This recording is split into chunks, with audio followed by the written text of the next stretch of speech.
Buenas a todas y a todos, mi nombre es Vicente Monleón Oliva, soy doctor en investigación en didácticas específicas, concretamente en la modalidad de artes visuales por la Universidad de Valencia. Actualmente soy funcionario de carrera definitivo para el cuerpo de maestros de la educación infantil en la Generalitat Valenciana, así como también preparador de oposiciones en la Academia Innova Opositando y coordinador y profesor de talleres con personas adultas en la Asociación Vecinal y Cultural Tres Forques, a través de la empresa EP Servicios Educativos. En esta ocasión voy a compartir con todos y con todas ustedes una comunicación para el primer Congreso Iberoamericano LGTBIQ+, que suena a bóveda, Transitar, Educar, Artes y Culturas Visibles, la cual lleva por título De construcción de las feminidades normativas a través de personajes de animación contemporáneos, el caso de la desmitificación de la bruja como personaje perverso y la etiqueta de esta como heroína en Mary y la flor de la bruja. Aquí les muestro el índice que se va a seguir a lo largo de la presentación y, comenzando por el marco teórico, se necesita ahondar en el concepto y en la deconstrucción de los términos masculinidades y feminidades. Debido a un arraigo social, las masculinidades tienden a relacionarse con aquellas conductas que se espera que los niños y o los varones, únicamente por su condición de hombre y por el sexo biológico con el que nacen, desarrollen, en contraposición con las feminidades, que es aquello que a nivel social se espera de una niña debido a su propia condición como mujer biológica, debido al sexo que ostenta al nacer. Es por ello por lo que se les divide ya desde antes del nacimiento por una serie de expectativas que la propia familia en muchas ocasiones ya muestra con respecto a ellos y a ellas.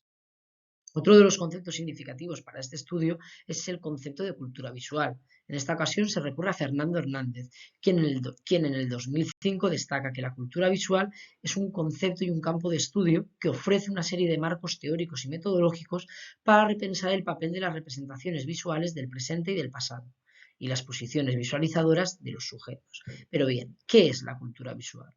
Esta se define como un conjunto de imágenes, o bien fijas o bien en movimiento, que transmiten una influencia en el conjunto poblacional que las consume, bien activa o bien pasivamente.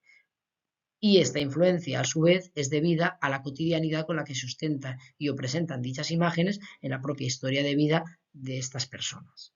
En esta ocasión se centra la atención dentro del mare magma de la cultura visual únicamente en los largometrajes de estudio Ghibli.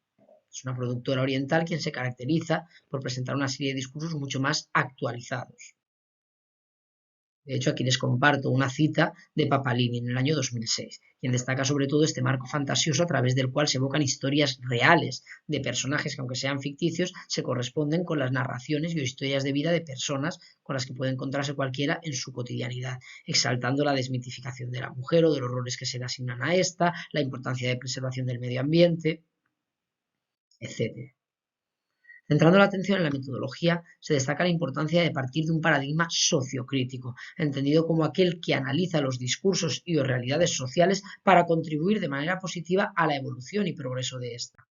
Para ello, se necesita centrar la atención en una metodología cualitativa, entendiéndose esta como el conjunto de estudios a través de los cuales es posible ahondar en estos discursos, posicionamientos, análisis de imágenes también, etcétera. Y por ello, precisamente, es por lo que dentro de las metodologías cualitativas se utiliza una investigación basada en imágenes, puesto que se va a analizar en este estudio precisamente la influencia que tienen aquellas que provienen de la productora Estudio Ghibli. Concretamente, únicamente se centra la atención en el largometraje Mary, la flor de la bruja, y es por ello por lo que se recurre al estudio de caso. Y en cuanto al método, se destaca como pasos, en primer lugar, efectuar una revisión crítica del largometraje, partir de la película Mary de la flor de la bruja, consumiéndola activamente para descifrar los mensajes que ésta transmite con respecto a las masculinidades y feminidades, favoreciendo evidentemente la deconstrucción de las mismas. Y es por ello por lo que el segundo paso es una revisión cinematográfica de este discurso. La muestra, como les he anticipado anteriormente, es el largometraje Mary, la flor de la bruja, que aunque como tal no forma parte del conjunto de películas producidas por Estudio Ghibli, en este caso es Estudio Pono, sí que es una continuidad de la misma y por ello se destaca, así como también por su reciente edición en el año 2017, manifestarla en esta comunicación, sobre todo por el estudio arraigado a través de dicha investigación.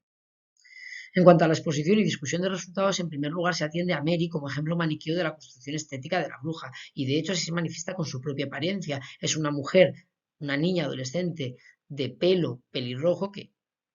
se viene a vincular con ese concepto occidental de la bruja de la Edad Media, quien era la mujer pelirroja, pero también por una serie de componentes que aparecen en su propia identidad, como es la bruja, como es la escoba que utiliza para volar o el gato negro que siempre la acompaña. Asimismo, otra serie de aspectos como la posesión de un libro de hechizos para poder realizar todos sus conjuros.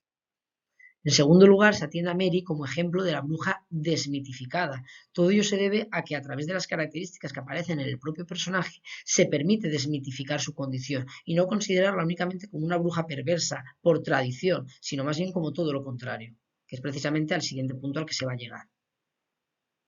De hecho, como bien les anticipaba, Mary es una joven adolescente, es una niña, quien por casualidad llega a convertirse en bruja. Y esto se debe a una salida que realiza al bosque en el que se encuentra y allí halla un conjunto de flores mágicas a través de las cuales consigue recibir una serie de poderes, los cuales le convierten en bruja. De hecho, una vez se familiariza con dichas flores, es capaz de utilizar dichos poderes para conseguir que su escoba vuele, hablar con el gato negro que la acompaña y demás. Finalmente, esta desmitificación de la bruja anticipada anteriormente es la que permite llegar a Mary como ejemplo de la bruja heroica, puesto que a pesar de presentar esta condición maniquea que les venía anticipando, también presenta en su propia identidad una serie de características que la relacionan con las figuras heroicas. En primer lugar, el liderazgo. Mary es capaz de adentrarse en todas las aventuras que se le plantean y de liderarlas con éxito, descubriendo una serie de aspectos de su pasado que a su vez la vinculan con la propia condición de la bruja. La virtud. Aunque si bien es cierto, en esta ocasión o en este ejemplo cinematográfico, la virtud se debe a la ingesta y o manipulación de estas flores mágicas con las que se encuentra. También el sacrificio y la concentración, puesto que una de las escenas fundamentales del largometraje es el momento en el que Mary llega a la escuela de brujos y de brujas mágicas. Un momento en el que se le deja constancia de que para llegar a convertirse en una bruja excelente debe atender a un proceso de formación, para lo cual debe de sacrificarse y concentrarse en la meta. También se comenta el carácter empático, la ética y la lealtad que presenta el personaje. Por ejemplo, a través de la escena en la que regresa a este colegio mágico para liberar a los animales que quedan atrapados dentro de este, debido a una serie de conductas carentes de ética en los directores y directoras de la misma.